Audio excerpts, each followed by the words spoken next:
Hi there, welcome to No Nonsense Whiskey. My name's Vin PF, and on today's episode we're going to be covering this McCarthy's Oregon Single Malt, and you'll have to bear with me while I tell a little bit of a story about it and about how I got hold of this thing. Now, it's an interesting one because this is a whiskey that I'd never heard of before, but in my research, while researching this video, I've discovered that it's been around for a long old time. In fact, you know, probably the forefather of whiskey, Ralphie, it was like his 25th whiskey that he covered, which is insane. You know, that guy's been going for like 13 years or something now. But anyway, the reason why this has come to me is a long-time patron of mine who really does support the channel. He's one of my top tier patrons, a guy called Bud. He's an absolute legend. He got in touch and said, I would really like to send you a bottle of something that's made local to me that you might find interesting. Now, I'm not always in the habit of giving out my home address, but to someone like Bud, absolutely gonna happen. And he sent me this, and this thing has been on a little journey itself as well. Obviously, this is distilled in Oregon, which we'll go through in a bit, but it's made from peated malt Scottish barley. So it's sort of, you know, barley that's grown in Scotland, made its way over there. But then this one here, this particular bottle, was imported by La Maison de Whisky in France, and then sent over to the Whisky Exchange, which is where I guess Bud bought it from and sent it to me. We'll get into sort of prices and things a bit later on, but let's get into the bottle and see what we've actually got here in front of me. Now, as I said earlier, Oregon Single Malt, so when I finally do put up my map back up behind me again, that'll be another one to scratch off because I've never tried anything from that state before. As I mentioned earlier as well, this is something I hadn't heard of, but you know, like I said, it's been around for a really long time.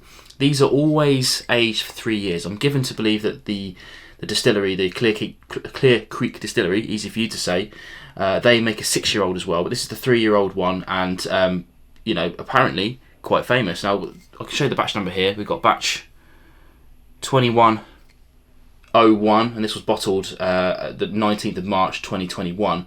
I've seen reviews of this thing from all over the place, you know, from 2008, from 2011, from in between. Now, I will obviously caveat my review by saying that, you know, batch variation is massive, could be massive in this. There are some distilleries out there, Scottish distilleries, that put a lot of effort into evening that out over the years. I have no frame of reference for this one at all, so I don't know if batches are super similar or if they're very, very different. The only reason I bring that up today is because during my research phase on this, I was looking for kind of cask type, and I couldn't really find any one source of information that was dead set on this is what casks they use. So I've seen some, you know, European oak, I've seen American oak, I've seen, you know, different things going involved in there. So I'm not going to make any comments on that, but just know that when I review this, it's going to be based on this bottle alone, this batch number alone. So if you've got something different to me, welcome your comments below, because I'd love to know more people that have tried this. Funnily enough, as I came to review this, I saw Dramface, an excellent review website, have just reviewed it as well, which I thought was really good timing. Now, their bottle is from 2011, so I had a quick look through their review, but I don't like to kind of read too many reviews before I do my own review because I don't want to kind of be influenced by outsider kind of knowledge. I like to look at kind of, dare I say, factual websites. Not to say that Dramface isn't factual, of course, they do their research really, really well. But yeah, I'll probably drop a link to that below as well, just so you can get a difference in opinion from a different batch, let's say. Okay, so yeah, so Bud sent me this. Let's check it out and see what we've got in the glass, shall we?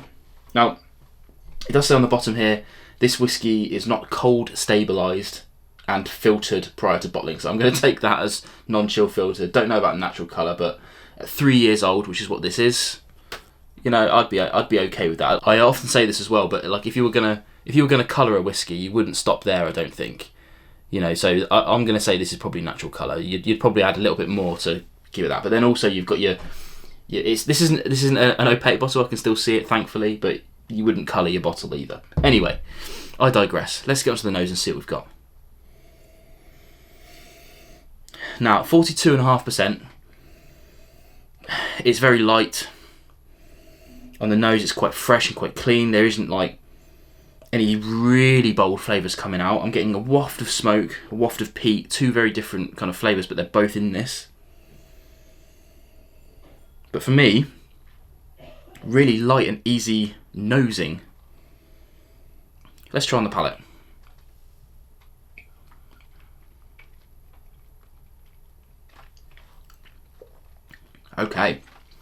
Now, for me, the palate is where this dram really wins out. Obviously the nose is fairly mild, but that's not really a problem necessarily. But with the flavour profile, it's still quite light again.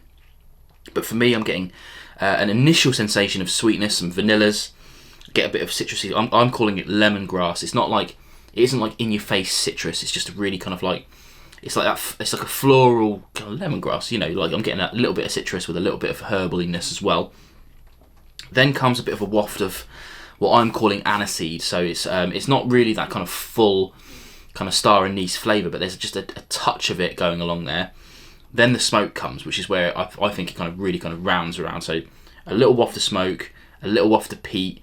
I'm calling it numbing peat because I find that the sensation on my tongue, the spiciness, tends to take over at the back end and give you a kind of quite a pleasant numbing sensation, I have to say, because once that numb tends to disappear down a little bit, the smoke is still in your mouth and it's still wafting around.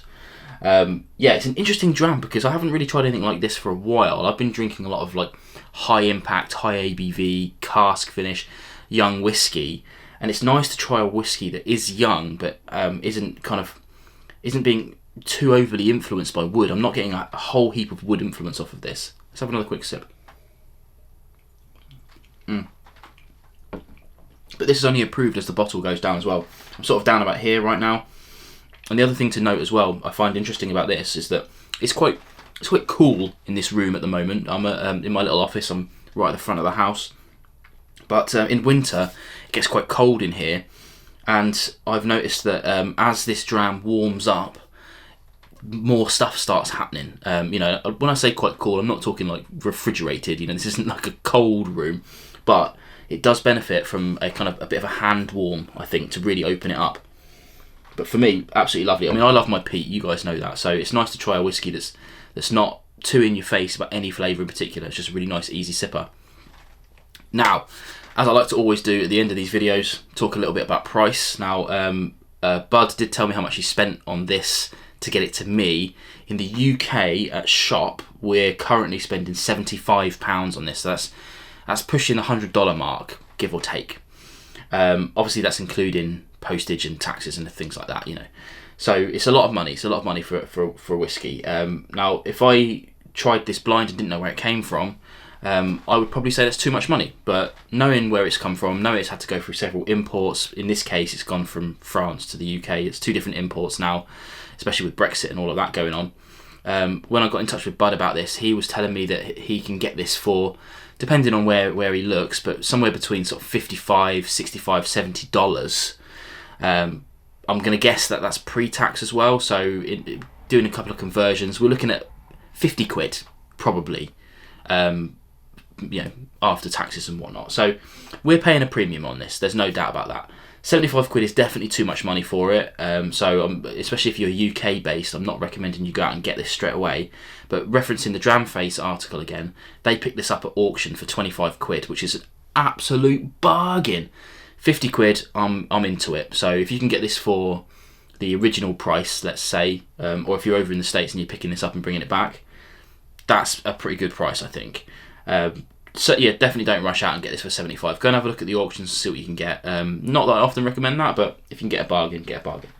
But yeah, to wrap it up, I'm super grateful to Bud for sending this over to me. I don't think I've ever really been sent a bottle by a fan before. Yeah, there's been a couple of times when we've done some exchanges and whatnot, but to be sent a bottle is just really kind of heartwarming, and I'm really grateful to him for doing so, because it's an absolutely fantastic opportunity to try something that I definitely 100% would have never have bought in my life, because just it's a lot of money. But yeah, thanks to Bud, and of course thanks to all my other patrons for supporting the channel constantly. I'll say cheers to you guys, and hopefully I'll see you on more videos coming soon. Cheers. I often say this as well, but good catch.